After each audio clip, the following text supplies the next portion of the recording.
everybody, welcome to LRM Ranks It, the show where we take all your favorite franchises from movies, video games, television, even elements from those same things, geek culture, pop culture, and we rank it. We put it in the order, whether it's like worst to best or watchability, whatever the case may be, that's what we do here. And I want to tell you guys that you are now watching part 2 of the LRM Ranks the Wizarding World. Part 1, I'm sure you can find it right here at the top of the screen. So if you haven't checked that out, make sure you click it, watch that one first. And I'm joined once again to finish this out by my boss, Joseph Jammer Medina.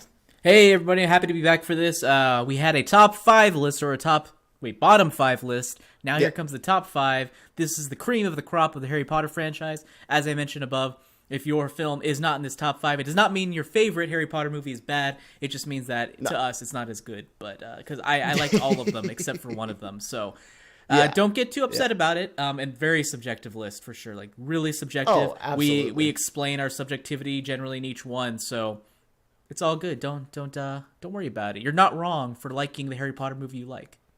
No, absolutely not. No, it's they're all fun. You know, it's like you get a bag of candy and there's no black licorice in there, which means all the rest of the candy is good. You know, you might like the Reese's Cup better than the Milky Way. You know, Milky Way's still good, but the Reese's Peanut Butter Cup is definitely better. Exactly. So, well, we, like I said, we ranked our 10 through 6. Click that link. Make sure you guys go check that out. And so if you guys want to hear a little bit more about what Harry Potter meant to us, how we got introduced to the franchise and stuff like that, all of that can be found on that first video. So please go check it out. If you're really just interested in our top 5, by all means, continue to watch. And of course, I think we still have Fantastic Beasts 2 for you, right? Yes, we do. Where is it? You'll never know. Well, you'll know later. But, yeah. So there are potentially spoilers ahead. All right.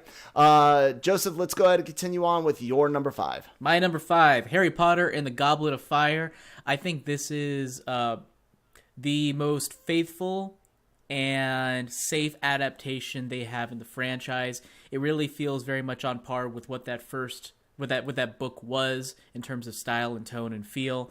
I think they did a really good job with the Yule Ball stuff and the more romantic elements of it. And it was sort of the I don't want to say it was it was like the adolescent type one, the growing up edition of the franchise. And I think they did a really good job of splitting the difference between the mostly practical aspect of Chris Columbus and stuff, and then the mostly CG aspect of David Yates and over-stylized aspect of David Yates. And Mike Newell was the director of this. He kind of split the difference where he did a good mixture of the two of them. Yeah, overall it was really solid. I think it was safe. One thing I will say in retrospect, I know people hate Michael Gambon with that one delivery of the line, "Harry, did you put your name in the Goblet of Fire?" You know, that shit? Have you heard about that at all? No, I haven't heard about the anger people have gotten. in the book, when they find out that Harry's name's in the Goblet of Fire, Dumbledore says, "Harry, did you put your name in the Goblet of Fire?" He asked calmly, or something like that. And then in the movie, he's like running, he's like sprinting towards Harry, going, "Harry!" And it looks like he's about to choke him. He's like, "Did you put your name in the Goblet of Fire?" Like completely different delivery. And a lot of people hate that, like, oh my god, like how did you get the character so wrong? But I think it's almost a more faithful look at how Dumbledore would be, considering what you know about him, considering that I've kept this kid safe for 4 or 3 years, and then he, like a fucking idiot, decides to go and put his name to prove something. I would be pissed too, especially if I need you to be alive. That's how I took it. Yeah, by the time Voldemort is alive, so I'm upset, and I think that's really funny. Yeah, that's how I took it, because, like I said, there's only bits and pieces of books that I've read. I haven't read any of them all the way through, and except for the illustrated ones with the kid. And I took it that way. Like, he's livid. I'm doing all of this for you, and you're trying to fuck it up. You could die, dumbass. Yeah, but I mean, we don't know. Yeah. We don't know the reasoning behind it. Like, we know now that he kept him alive so he can kill Voldemort, but at the time, we didn't know that. Yeah, we just knew that he was important to Dumbledore and that he was important to the story and that Dumbledore was protecting him, not necessarily specifically why, but still, yeah. So I don't have any issues with the way the line was delivered. If people got that big of an issue because he didn't say it nicely, I mean, how would you feel? That's a He's meme. basically like a father figure. There's a meme online where it's like it shows the difference, where it's like the normal one is like calm, and then he looks like Richard Harris's version, and then Michael Gambon is like spitting and stuff when he's talking. It's really funny. Like, I know it stood out to me as a fan when I saw that movie. I was like, well, that was a really extreme reaction considering how calm the character normally is. At that point, we didn't see that uncalm aspect of him, that more human aspect of him at that point, and it was just a really kind of jarring.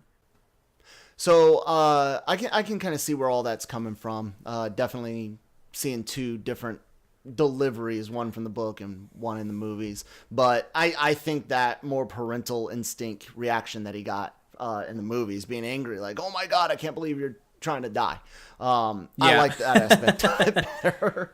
Goblet of Fire is higher up on my list, and it's a fun movie. It's one of the most action-packed ones. Lots of dragons, which is always great. You could always use more dragons. And I think the only really bad part about it is that animosity, the stuff going on between Ron and Harry.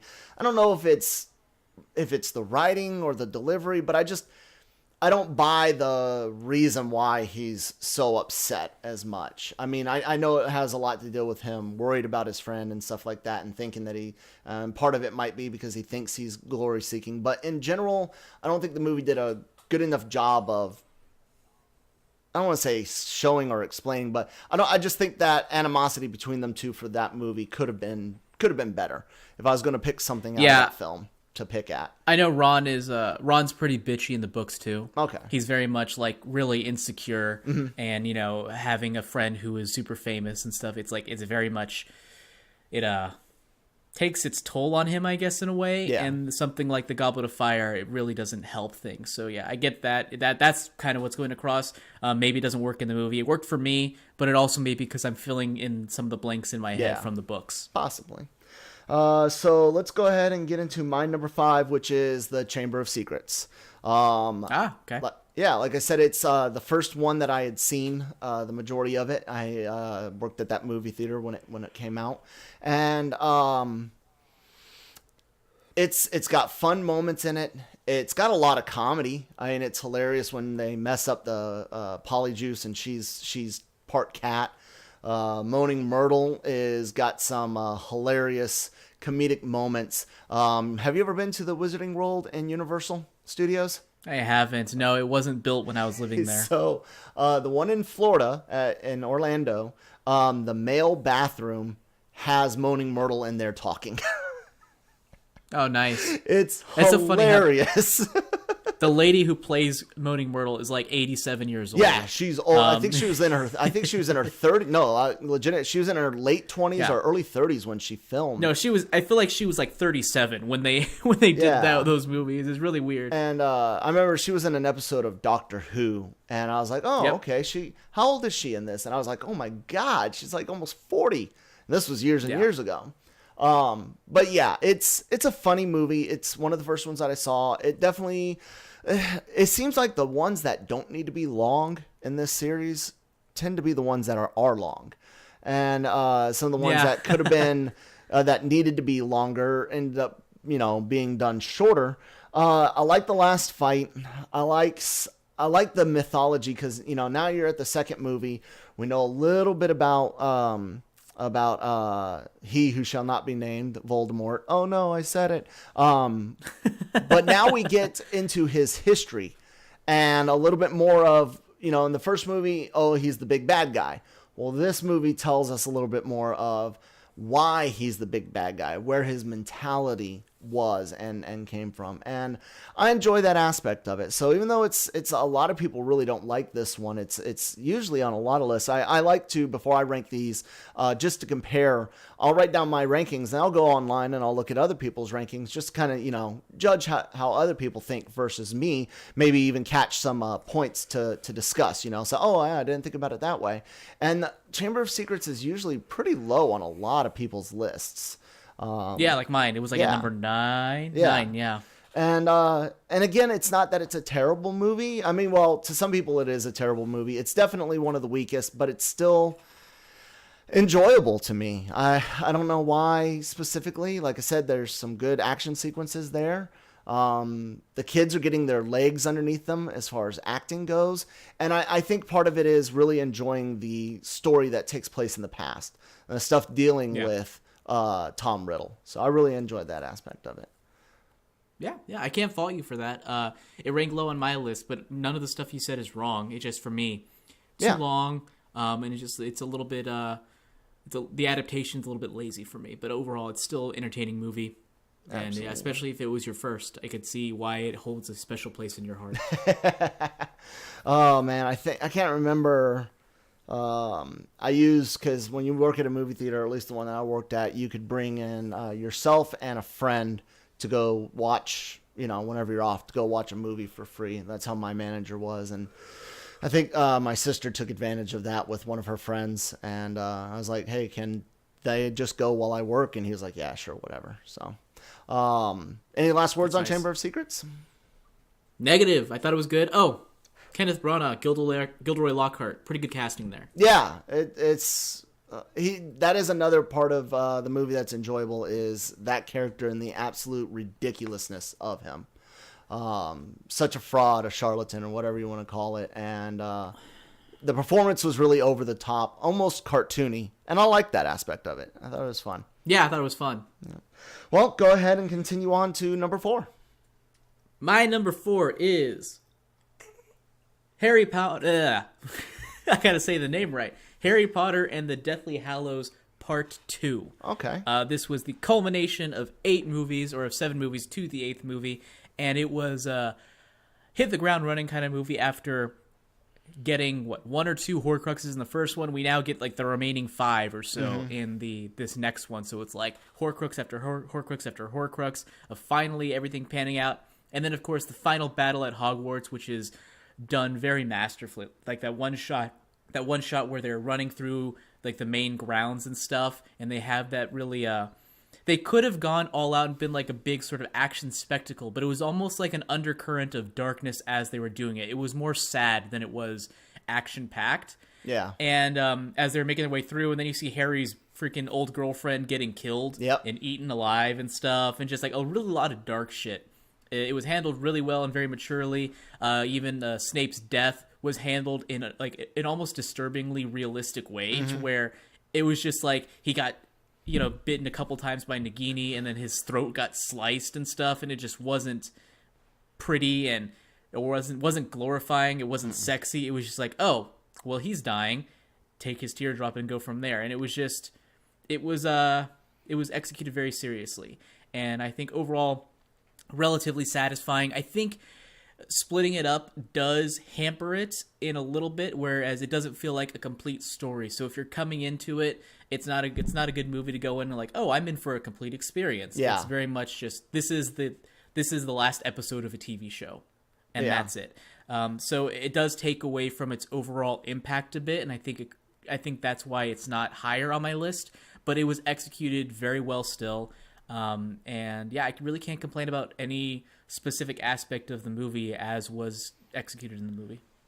No, it's cool because this is the second time on our list that we've got the same movie in the same spot. Deathly Hallows Part 2 is my number 4, so we'll just continue to talk about it. The darkness, like you said, is great. The action sequences are great. Everything from like the magical artillery barrage after they put up the shield is really cool. The battle between Voldemort and Harry, of course, is very cool. They weren't afraid to kill people, Sometimes in adaptations, they change who dies because whether they're trying to save something for the story or they want it to be more lighthearted than a book. But no, one of the Weasley twins dies, his ex-girlfriend, like lots of people die. And to see Mama Weasley go after Lestrange was a lot of fun, too. I thought that was a pretty cool scene. I think they said the word bitch in there, too, don't they? Yeah. Yep. Yeah. She said, "Not my daughter, you bitch," Yep. and then she kills her. Yep. And so I also like how, and I guess it's the same way with the books. The good guys aren't afraid to kill bad guys when necessary. Yeah, they're not Batmaning it up. Yeah. It's a good movie and it's a good ending. I felt like the 19 years later part, their makeup wasn't the greatest. I mean that was a cringy chapter in the Yeah. book too. So it wasn't just the movie. No, okay. They didn't necessarily need to give us 19 years later. They could have ended it with them heading home, and I would. And can we talk about Harry's poor son, whose name is Albus Severus Potter? Ugh, that is the ugliest name I've ever heard in my life. It's like they gave birth to a 90-year-old man, and yeah, it's gross. Yeah, don't like that. Yeah, it was but not needed. It was very much like a milestone for J.K. Rowling, and that's why they included it, is because the idea that this was one of the first things that she wrote, and she was writing to get to that. So I understand that she wanted to include that, but I still think it was more of a disservice to the story than it was a help. Yeah. Well, that's about it for me. Any last words on Deathly Hallows? No, solid movie, great job. It was David Yates was the right person for the job. I know I had a bad first experience with it because I saw it in 3D, and for some reason around that time theaters were showing it very dark, and that movie is already very dark, and then add in the 3D, the extra layer, and it was like really, really hard to see. But then I saw it again. It was back when 3D was like, it was hard not to get a 3D showing because they had like a million 3D showings, whereas I feel like now 3D showings are less common than they used to be. Like, you could still get them, but it's easier to get like a standard showtime. So I got a 3D showing again, except they actually lit it properly. They projected it with enough light, and it was fine. I could make it out easily. So yeah, it was just a bad first experience. At first I was annoyed. I was like, the cinematography is too dark on this one. But yeah, it was the projection. Oh, okay. Yeah, I'm not a big fan. I think the last movie I saw in 3D, God, I think it was the second Hobbit movie. I think that was the last one I saw in 3D. Yeah. Yeah, I can't remember the last movie I saw in 3D. Of Smog. Yeah. And I never see a movie before 3D that, voluntarily. I'd seen Thor. So. Oh my God, it's just, Thor? Yeah, that Thor. I saw. I was on vacation and visiting family, and we wanted to go see Thor, and we were kind of crunched for time, and the only showing they had was the 3D one. And so we went and saw Thor in 3D, and the coolest part about Thor 3D is the lightning. That's lightning not at the end. That's not exciting. When it's frozen.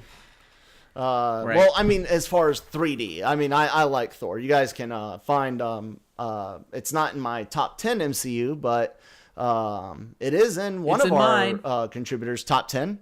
It is in your top 10? I'm pretty sure it is, yeah. Okay, cool. Stephon White, he ranked it in his top 10, and I think you can find the LRM ranks the top 10 MCU right over there. But let's go ahead and continue on. No more to say about Deathly Hallows Part 2. So we're on to your number 3, ladies and gentlemen. This is the top 3. If we were talking the cream of the crop, now we're talking about the gold standard. Subjectively for our own opinions. Subjectively. Okay, so my number 3 will controversially be Fantastic Beasts: The Crimes of Grindelwald. And I know this is going to be, I'll admit, I was not sure about where to put this because I think I need to see this movie again. There are some really big problems with the movie in terms of the editing. I know near the end when they're together with Leta Lestrange and they're having that whole family tree exposition scene. After that scene happens, some doors start to open, and then all of a sudden Jacob was with them or something. I was very confused of where people were, and like it felt like we lost stuff. And I'm not sure if it was they cut from the movie or if the script was just poorly written or what. But some stuff near the end of like the weaving paths together and how they connect and how they intersect was kind of confusing. And I think it was to the film's detriment. But I wasn't confident enough to knock it against the movie completely because I wanted to watch it again and see if maybe it was something that I just missed or something else completely. Yeah. That being said, apart from that ridiculously horrible editing problem, I really liked what this movie had to offer. I thought it was really ambitious in how it had like several stories. It was basically several subplots weaving together and making over a big overarching like story. And I had no idea where it was going. Like, I had no idea how it was going to culminate, where things were going to end, what revelations we were going to have, and or anything like that. Like, I did not know. And it's nice. It's kind of nice not knowing where things are going to go. Yeah. And that is one thing I will say I like about this as well. Is like that. I like the fact that they, people call this dark. I agree, it is dark, but it's not just dark. It is adult in that a kid would get bored watching this movie. Yeah. It is just very much like, it is a straight up J.K. Rowling mystery movie. Mm-hmm. It's like the Harry Potter books were kind of like mysteries for kids with a fantasy skin. This is very much mystery with a fantasy skin minus the kid part. Yeah, is pretty much what it is. And there are a few different little mysteries woven in throughout, and I was intrigued by all of them. And I was involved. I was invested in each of the subplots enough to where when they transferred to each one, I wasn't bored. I wasn't like, oh God, why can't I go back to this storyline? Which I felt with the first one a lot.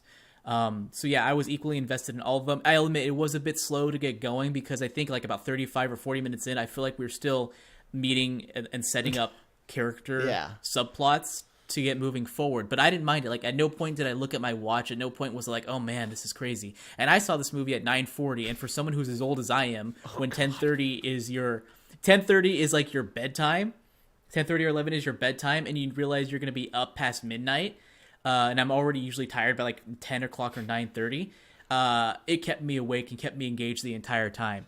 So I loved that fact. And I like a lot of the revelations. The performances were great. Newt Scamander has a character arc, which I think helped the movie immensely. It helped make it feel like a more complete experience, even though the overall structure felt more TV than maybe it has in the past, where it just felt like a chunk of a story and not a complete story. But Newt Scamander, I'm finally on board with as far as a character goes. But one more negative I will say is that, and this may again be a problem with the editing, is that I didn't quite understand the motivations of why certain characters went over to Grindelwald's side and some of them stayed behind. Like, I wasn't quite clear on the why, especially of Queenie. Like, I don't think they explained it well enough. I think it could be explained to me why she felt that way, but I don't think they did a really good job in doing so in the film. So that's definitely a negative. But overall, like, this movie took chances. It took risks. I think it did a better job at executing than the first one did. And, it's the one that I think I'll be revisiting potentially most often because I'm interested. I think there's a lot more nuance and a lot more hidden things throughout that I'll be able to catch up that I wouldn't have been able in any of the movies in a while. And I really like that fact. So yeah, I love the fact that it just took narrative risks and was very competently directed and performed by everyone involved. Yeah, I can agree with most of what you said. Like, I had it way back on my list down in number 8. And a lot of that for me was pacing, and it was slow. And like I had mentioned, being biased against the story in general. But in defense of the movie, I am now. The first movie didn't engage me enough to be interested in the story that they were going to tell. But now I am. And I'm hoping that the next one is a little bit more smooth and I think now they're focused enough. You know, I honestly wonder, because if I'm not mistaken, when they first announced this, weren't they talking about making this 5 movies? It's a 5-movie story, yeah. And I keep finding myself like, how are you going to do 5 movies with this? You know, this is easily 3, but how are you supposed to do 5 movies with this? And but I'm hoping the next one will be, again, they're getting more focused on the story that they're trying to tell. And I mean, I think it's all going to culminate around the time of World War II, so they have time in which things need to progress. My number 3 is going back to the other franchise, obviously, and I'm going to say the Half-Blood Prince. Cool. I really like this movie because it is really where you get that complete tonal shift from It's been changing since Goblet of Fire, going from the happy-go-lucky kid stuff. It's been slowly getting, but this is, the death of Dumbledore. I mean, this is the dark moment. This is where we go into the Deathly Hallows. This is rounding third base and heading home. It's a fun movie still. Some of the best acting from Harry Potter, Daniel Radcliffe, I think. It's some of his best performances in this movie. And then just, I even think Malfoy and him chickening out and him being, I think the actor did a good job of portraying the conflict and emotions of a scared and confused child. And so I'll give him that. I think the Malfoy, I cannot remember the actor's name off the top of my head, but the kid that played Malfoy, I think he did a great job in this movie. It's also one of the movies where he's got some of the most weight he's had to carry in any of these films. And so I really appreciate all that for Half-Blood Prince. I can't really think of anything bad about it. And like I said, these are the top three. So these are like whenever I'm going through the movies, through the franchise, this is one of the three that I'm like, yes, I'm finally here. Yeah. And I also like how you start to get, or not start to get, but the deeper interactions between Dumbledore and Harry. Things are starting to dawn on Harry. His life is starting to come into focus a little bit more. And I think from a story... from a story standpoint, this is a great story and a great part of the larger story, and that's why I put it at number 3. One thing I think is interesting is I think this is one of the, as you mentioned, a tonal shift. It's very dark. I hate saying the word dark. I'm saying it a lot, but it's kind of applicable. But just the overall tone and style, like it starts off with cameras flashing and sort of that ooh, like really sort of humming music, and with Dumbledore and his hand around Harry's shoulder and kind of guiding him through the paparazzi and all that after the events in the 5th book or the 5th movie. And yet, despite all of that, it is rated PG, whereas the last 2 movies before that were rated PG-13. And I think it goes to show that it's not necessarily about throwing out, violence or sex or whatever just to hit like a PG-13 rating, but it's just like you're able to have sort of a dark undertone and be a more mature movie and still get a PG rating, and I just thought that was interesting. Yeah. Definitely. I have more to say, but it's higher up on my list, and I don't want to talk about it too much. Okay. At this point. Too easy. So we'll continue on and go to your number 2. Oh, well, I kind of just gave it away. My number 2 is The Prisoner of Azkaban, which is directed by Alfonso Cuarón. He is the guy who did Y Tu Mamá También. He'll eventually do Gravity and Children of Men. This is one of the most stylistically out there movies. It's very much, it is the auteur's vision of this world. It is completely the outlier. It feels the most unlike the other movies out of all of them on here, like the way they dress, the way they act, the way this world is presented. It's just like it takes Chris Columbus's Hogwarts and it just shakes it up and just makes it completely different. Like the kids now wear more casual clothes and just everything about it is just completely out there. It's the vision of one man more than it is the vision of a studio. And I think it harkens back to a time when Warner Brothers actually was a director-focused studio and would allow each director to interpret Hogwarts in a different way. And they were willing. You mean Warner Brothers wasn't dictating every aspect of the franchise and demanding that certain things look like the way another director did it. Exactly. Like they just didn't care. They're just like, fuck it, just do it. Let's go ahead and change the way Professor Flitwick looks. Let's make him look completely different. Let's change the way these characters look. Let's change, there are so many different things they changed. And it makes for a more fun movie. It makes for a much more streamlined movie. Like it was also adapted by Steve Kloves, but it was a lot more streamlined from the first 2, which, as I mentioned, were like beat for beat almost what the books were. Whereas this was just like, let's just take out all the stuff that we don't need and just streamline it down. I will say, though, there are a couple hiccups. There are some things that could be perceived as plot holes in the movie simply because they're dropped from the book. And as a result, you're like, wait, what about these aspects that don't quite make sense? It's like, well, read the book and you'll understand that. So that is one weakness. But I think it really showed that the franchise could endure many more movies as long as the directors who came in continued to make bold choices. It was one of the more fun movies out there. It's one of the easiest to rewatch because of how streamlined it is. The kids are at that awkward age, especially I think Hermione, her character or her acting I mentioned this earlier, was at a point where it seemed like she started to second guess herself, or maybe the director was less line ready with her. So she either had to figure stuff out on her own, or she became self-conscious about the choices she was making. And I think some of the stuff that she did was a little bit overacty, in a weird way, like overly intense for what felt like no reason in the book. And some of the stuff felt a little bit childish, but that's just Harry Potter in general.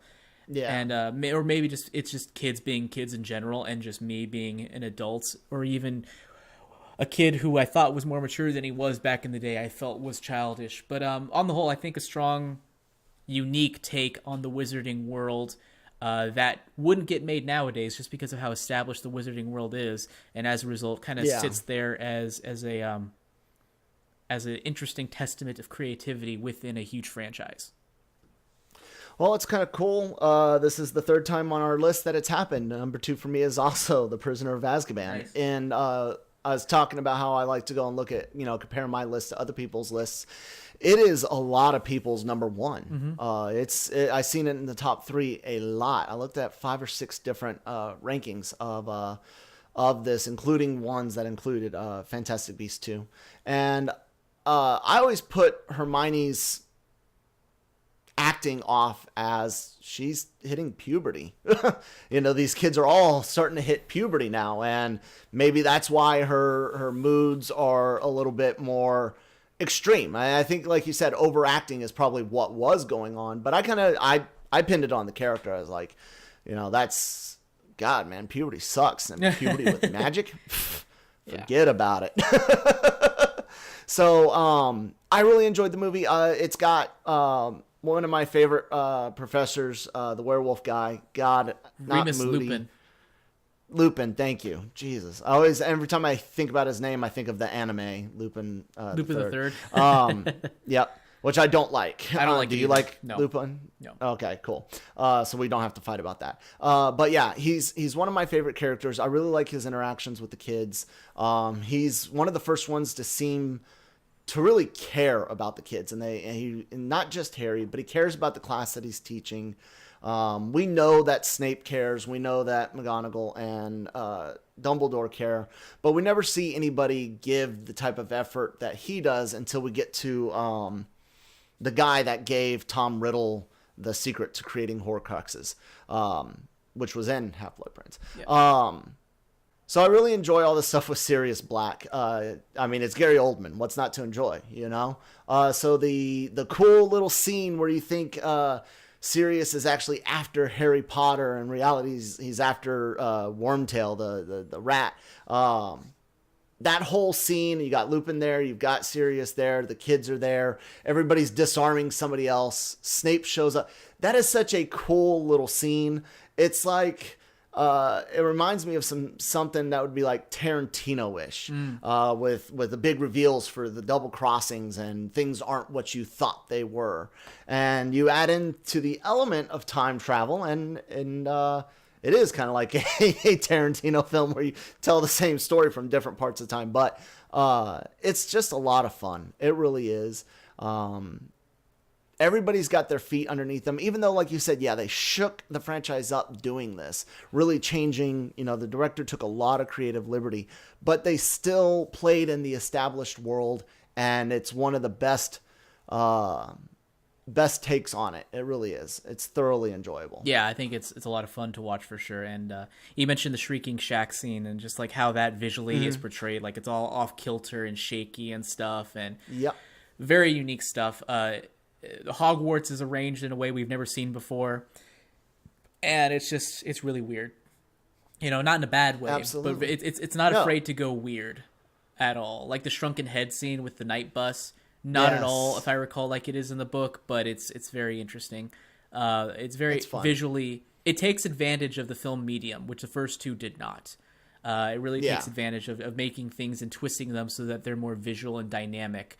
Like the Bogart scene, where it goes into the mirror and then the entire scene plays out mirrored. And then at the end of the scene, it goes out of the mirror and we're back to things being the right way again. And little details like that were just really cool.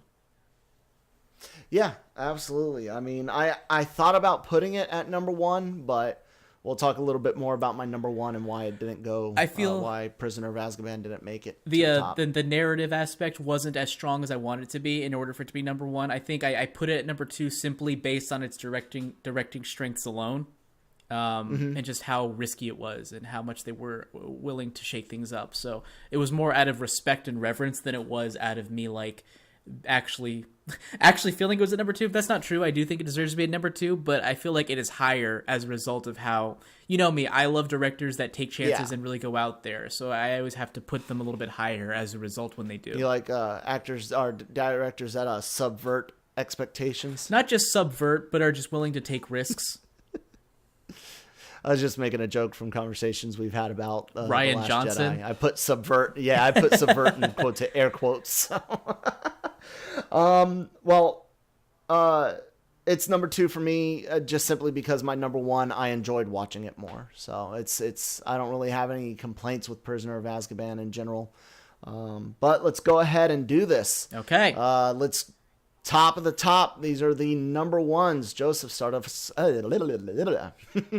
off. And at my number one, I have Harry Potter and the Half-Blood Prince, which you mentioned a lot of great aspects of it that were great, and I love a lot of what you had to offer. One thing I also love is that it captures something in the books that were not really captured in the movie as much. A lot of the movies, especially after the third one, were very much narrative driven. Like, here's where the narration goes, and here are the important aspects that we're going to highlight because of how important they are to the narrative.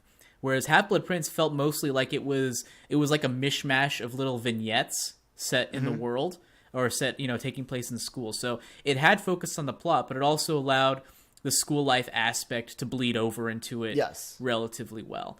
And that was the first time. And it also was the first time it felt more like a TV show than a movie series to me, because it literally like it seemed like copy and pasted aspects of the score from the fifth one and put it into to this one. So there was like a level of cohesion in them that I didn't feel like there was in the past. Okay. The actors, I thought they were really great. The script overall was really good. I had one negative for the Half-Blood Prince, and that came in some of the adapting of the tail end of it, of when he's like, yes, I am the Half-Blood Prince. I don't think that had as much impact as it should have had, because we at all. Yeah, because they didn't lead up to that. They didn't build that as much of a mystery as they did in the book. Mm-mm. So it just felt like, oh, well, that came out of nowhere. So that didn't quite work as well. What the hell was there? So the Half-Blood Prince, the Dumbledore stuff worked really well. The Slughorn stuff worked really well. I really felt sorry for him. yeah, Slughorn. That worked really well. What else was there? There's one more weakness in it that I completely forgot about. But on the whole, it was just such a unique story and a unique take on a story that was never tackled before, and it hasn't been tackled since, and just how it was executed. And it's where I think David Yates, he got his legs under him. He did the Order of the Phoenix, which I thought was awful. Yeah. And then this one, it felt like a steadier hand, someone who was more confident in the decisions he was making for this world. Yeah. And I just thought it was really great. And it is my favorite. It is the one I revisit the most rewatchable for me. You could also watch separate scenes from it as well and have it work pretty well. The other stuff, the romantic stuff with Ginny, that stuff's awful. But I think it's just because all the romantic stuff with her is just awkward in general. Maybe she's just an awkward person. But even like in later movies and stuff, it's just it doesn't work for me. I don't think they have really good chemistry together on screen. No. They do not. I don't buy it. Yeah, but I don't want to fault the whole movie for that. No. I know a lot of people have problems with the burrow being destroyed in it because that doesn't happen in the book, but I don't mind stuff not matching up with the book perfectly as long as it feels right in the moment, and it felt right in the moment for me. I think good job, David Yates. I think this is so far one of your crowning achievements in terms of directing, and I feel like this is almost as well kind of a harbinger of the feel and style of filmmaking we'd be getting for the Fantastic Beasts movies. Okay. I can definitely see it. And like I mentioned earlier, I don't remember if I mentioned in the part one video or this one, Fantastic Beasts felt to me like it was being made for the fans of the movies that had grown up. Like, Fantastic Beasts is not resetting, and it's not like a new franchise for the same age group that Harry Potter was made for. It is a new franchise for the people that have already grown up with Harry Potter. Does that make sense? Yep. Yeah. And I think they kind of followed that with these movies all together. As the kids matured, the story matured, and even the films themselves, the filming style, the artistic work into it, the photography, cinematography, all that, all matured. So it's kind of interesting that she's got these stories, even though this new Fantastic Beasts story takes place in the past, still chronologically for us, it's maturing. And I think that's a cool, interesting way to look at it. And we've talked Prisoner of we've talked Half-Blood Prince, and I don't think there's much else to say. It's such a fun movie, a great movie, and everything that I said before plus your stuff. So, any last words on that one for you? Nope, it is my favorite. Good job. Alrighty. So here comes mine, and most of you guys should have realized what it is. It's going to be Harry Potter and the Goblet of Fire. Why, okay. Kyle? Why did you put Goblet of Fire above Half-Blood Prince and Prisoner of Azkaban? It's more fun to me. The whole competition is more fun. I really don't care. Like, to me, the cringiest part of the whole movie is the introductions of the other schools. I found that to be real lame, but I love the opening with the Quidditch World Cup. I thought that was great. Very cool thing to do. It's action. It's fun. There's enough humor there. It is one of the ones that I guess gave us insights into Harry. I think it was the earliest one that gave us a lot of insights into his own mind, his own goings on, until you get to movies like The Half-Blood Prince for me. I really, really enjoyed the competition. Even though they didn't build up Cedric Diggory. Cedric. They didn't build Diggory. Yeah, Cedric. I couldn't remember if it was Cedric or Cedric. As in Cedric the Entertainer. Yeah. But I don't feel like they built him enough for his death to carry weight for the audience as much as it should have. Does that make sense?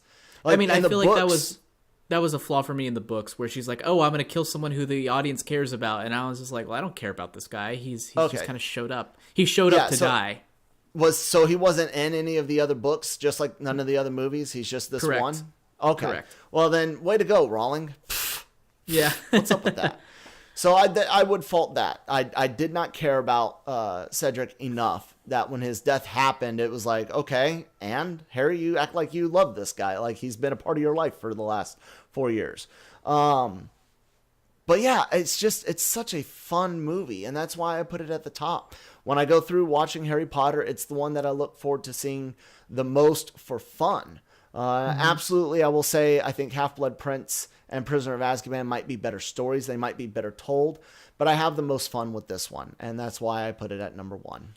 Yeah, I think I agree with you. This feels like and I don't want to say this as if it's a slight, but it feels like the safest adaptation, the most faithful in style and tone. And it's just, it is just a lot of fun. It really captures exactly what the book has, what the book's strengths are. And it does well as like a pivotal moment. The introduction of Voldemort is fittingly chilling. Yes. And yeah, like the different competitions are fun, running through the maze or the underwater stuff and the puzzles in between, and it's all kinds of fun. And yeah, I can't really think of anything that's hugely terrible about this movie. Narrative is solid. Directing overall is solid. The characters are solid. Just everything. Ironically, I feel like this might be one of the steadier and least cringy executions of all of the movies. But I also don't feel like I think it's the most consistently entertaining and the most consistently good. But I don't think it achieves the same highs as like Azkaban or Half-Blood Prince and stuff.